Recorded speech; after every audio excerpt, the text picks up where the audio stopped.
Hello guys, இன்றைக்கி நம்ம PVC gate cover sheet வந்து இன்ஸ்டால் பண்ண போகிறோம். இது நான் ஆன்லைனில் தான் வாங்கியிருந்தேன். லோக்கல் ஹார்ட்வேர் ஷாப்ஸ்லேயும் அவைலபிளாக இருக்குது. இது பாருங்கள், யூவி ட்ரீட்டட் இது. அண்ட் 1 to 2 திக்னஸ் அவைலபிள் இருக்குது. இந்த பேக் ஓப்பன் பண்ணதும் அன்இவனாக இருக்கிற போர்ஷனை கட் பண்ணி எடுத்துட்டேன்.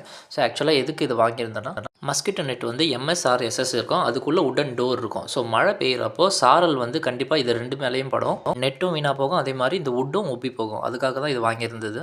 கீழே இருந்து ஒரு 1.5 அடி கட் பண்ணி எடுத்திருக்கேன். ஆக்சுவலாக மழை தண்ணி எங்கே படுதோ அந்த ஏரியா மட்டும் கவர் பண்ணி எடுத்திருக்கேன். இப்போ பார்த்தீங்கன்னா கீழே வந்து 1.5 அடி அண்ட் சைடில் 3 அடி, 1.5க்கு 3 அளவில் இதை கட் பண்ணி எடுத்திருக்கேன். இது அலுமினியன்றதுனால ஸ்க்ரூஸ் போட்டு ஃபிக்ஸ் பண்ணியாச்சு. இப்போ பாருங்கள், எக்ஸாக்டாக மழை தண்ணி படுற இடத்துல நம்ம இதை வந்து க்ளோஸ் பண்ணிட்டோம்.